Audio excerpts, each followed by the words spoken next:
All right. My computer is always a little bit behind. Good morning, everybody. That is a bright light. Happy Friday.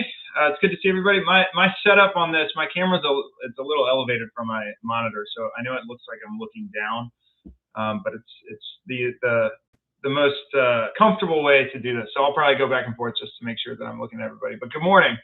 Good morning, Wayne. I see you in the chat. Juan, hola.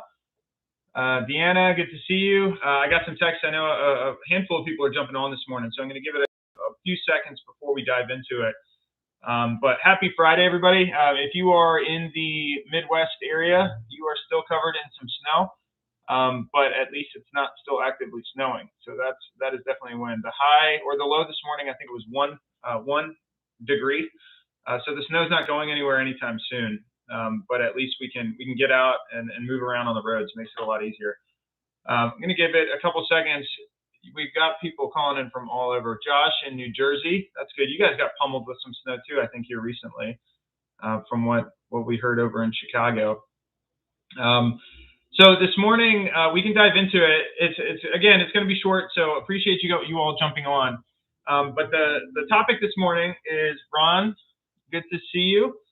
Or to see your attendance on here. Obviously, unfortunately, I can't see all of your lovely faces, but good morning from Minnesota. John, I'm sure you are freezing cold. A little shout out to my former employer, Harbor Freight Tools. I'm rocking their mug this morning. All right, so let's get into it. This topic today is challenge everything. So this is, I think, a fitting topic for just this day and age, but also fitting topic for me. This has been my mindset my entire life, as far back as I can remember. And it is on challenging my, and hopefully our collective beliefs or opinions as to why we do what we do. And why we do what we do based on the instruction and guidance that we get from other people. So making sure that just because we hear something from someone, or we learn something in a class or whatever else, that does not mean by definition that makes it the best way to do it, right? I just put an article in the chat, which I encourage everyone to check out. We pushed this out through our social media on WZ earlier this week. Our professional standards coordinator, Joe Wolf, shot this out to our team internally earlier this week. So it's a great article, but it's really right in line with this mindset and this topic for today. And the article is specifically on law enforcement. I'm not going to go off on any type of tangent on law enforcement versus private sector or anything like that, but it's on challenging the standards and the foundation of why is law enforcement training what it's been training? What is the curriculum based, and what is the mindset behind why people are being taught what they're being taught in the field by large training firms and also smaller ones, and what the basis of the article is there needs to be regulation. There needs to be a set of standards and expectations for how this curriculum is not only developed, but how is it also maintained. And a lot of times, unfortunately, what we see in public sector with police and also in the private sector with the myriad of different verticals that fall within that umbrella are people are doing things because they've been doing them. Right? People are doing things, they're both from a training perspective, so the training companies, and also from attendees, we're going with the motions because this is how we've always done it, right? And this is a really dangerous place that we can fall ourselves into, this mindset of complacency, of just doing things because it's easy, because this is what we did before, and this is how we're going to do it today, and it's probably how it's going to be done tomorrow. We've been having a lot of conversations internally about challenging ourselves in the same mindset, both on the II side of the house and also in WZ, and going through and challenging literally everything that we're teaching, challenging everything for looking for some of these like emotional reactions and responses that we tend to get.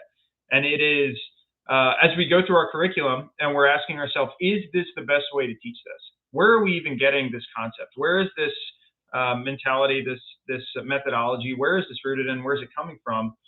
As we're asking ourselves these questions, if the gut reaction and response is, well, that's how I was taught to do it, or if it's, well, I've done it that way and I've had some level of success in the past, so it must be effective, or if it's, I went through a training class and that's how they told us to do it, so it must be the right way to do it. Those are not good answers.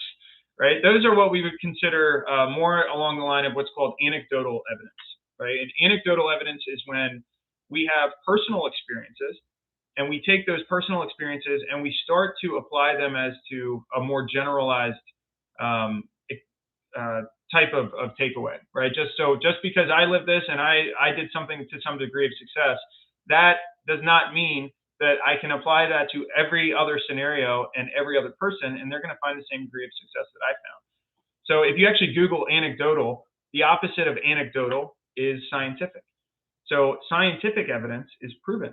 It's generalizable. It can be put into multiple scenarios from multiple people using the same type of process and methodology and have a similar type of end result. So that's what we really are looking for. And this is from a personal perspective, but also if you are a training organization, that's what we need to be challenging ourselves to do. Why do we do what we do? What's it based in? And is it something that we can improve?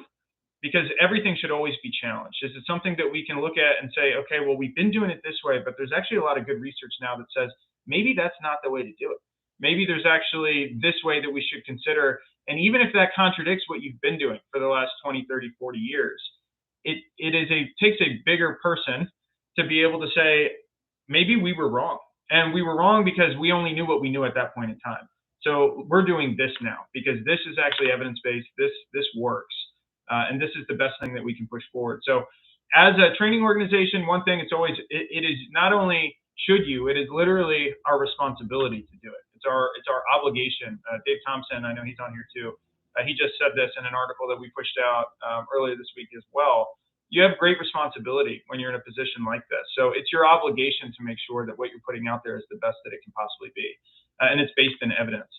The switch to that is from the attendees' perspective, we got to make sure that we're not going through a class and we're not reading a book and we're just assuming that what's being said is right, right? I always challenge people in our classes to challenge me and challenge us as instructors on, hey, listen, why are you saying that that's effective?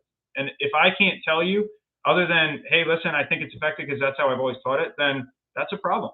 So we got to make sure that we're not just listening for everything and taking it as fact. We're challenging even as an attendee from that perspective, as the consumer of information. We're challenging the source as to where these things come from, so that we're again doing what's right and not what has just necessarily always been done. One thing I want to leave you with here real quick.